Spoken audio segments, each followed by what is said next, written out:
सुधार express, reform express, हमारी सरकार ने व्यापक सुधार किया है रोजगार सृजन में, हमारी उत्पादकता को बढ़ाने में, विकास में वृद्धि करने के लिए।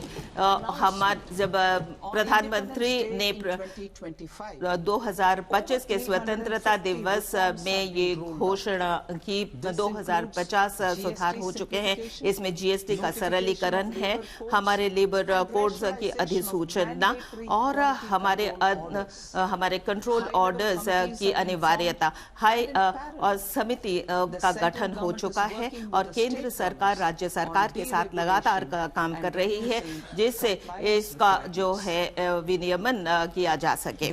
और ये जो रिफॉर्म एक्सप्रेस है ये अपने रास्ते पर है और अपनी गति को बनाए रखेगा जिससे कि हम अपने कर्तव्यों को पूरा कर सके।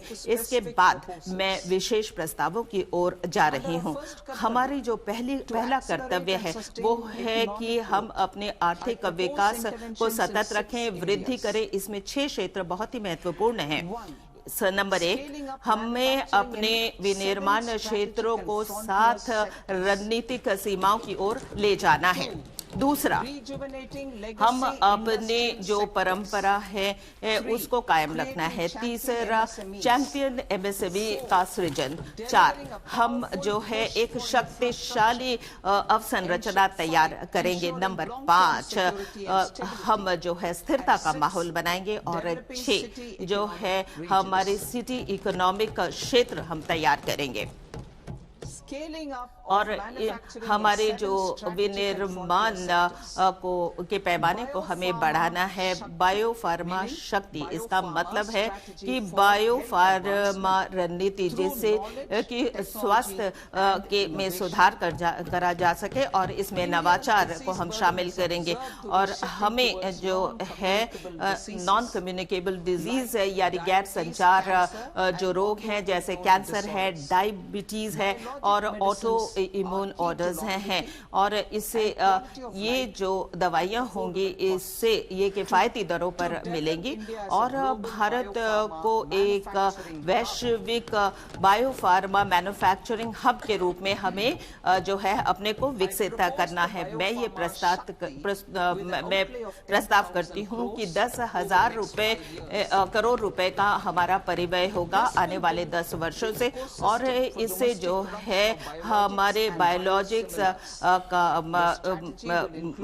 बढ़ेगा और बायोफार्मा फोकस नेटवर्क में 3 राष्ट्रीय संस्थाएं होंगे, फार्मास्यूटिकल, शिक्षा और अनुसंधान, जिसे मीर नाइफर्स के नाम से जाना जाता है। और हम अपना उन्नयन इसमें कर रहे हैं और इसके साथ 1000 जो है एक्रेडिट क्लिनिकल ट्रायल स्थल बनेंगे। हमारा ये प्रस्ताव है कि हम सेंट्रल ड्रग कंट्रोल ऑर्गेनाइजेशन को और सशक्त बनाएंगे जिससे कि हम अपने वैश्विक मानकों को पूरा कर सकें और साथ में जो समर्पित कैडर हम तैयार करेंगे और इसमें हमारे विशेषज्ञ होंगे।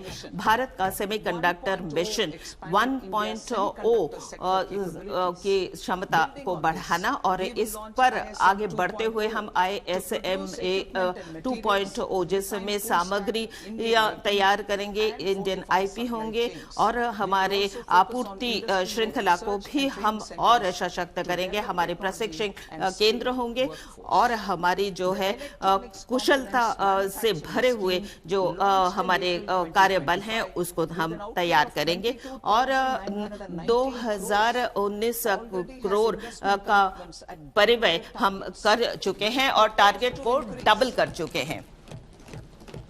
और इसके साथ साथ हम 40,000 करोड़ का पूंजीकरण इसमें डालेंगे।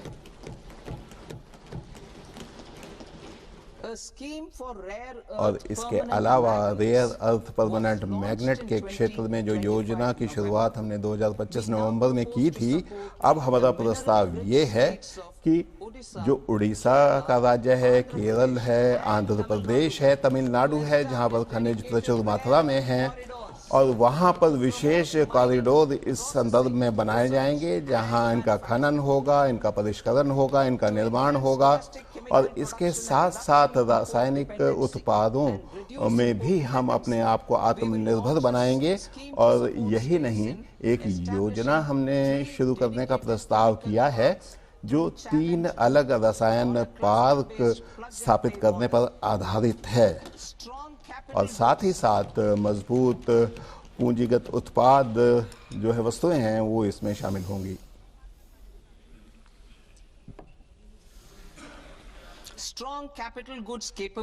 मजबूत उत्पाद व्यवस्था की शुरुआत हम करेंगे। उत्पादकता, गुणवत्ता इससे विभिन्न क्षेत्रों में बढ़ेगी।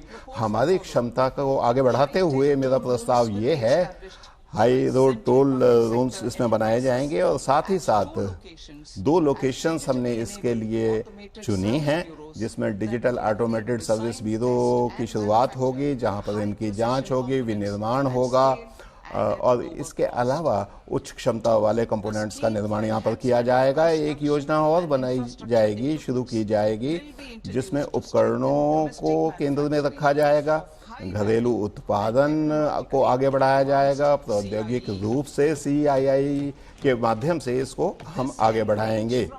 और यही नहीं, और इसमें बहुमंजिला जो इमारतें हैं या मल्टीप्लेक्स हैं या बड़ी इमारतें हैं उनमें इससे फ़ायदा मिलेगा और मेट्रो और उच्च मंजिलों वाले जो मकान हैं, इमारतें हैं, उनमें इनका फ़ायदा अवश्य मिलेगा।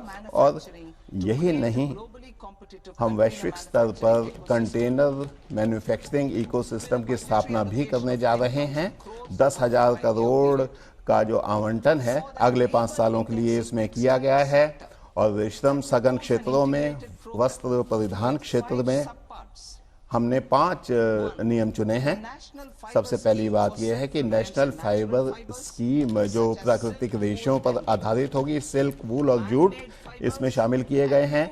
मानव निर्मित फाइबर भी इसमें शामिल किए जा रहे हैं और वस्त्र क्षेत्र में हम रोजगार को आगे बढ़ा रहे हैं।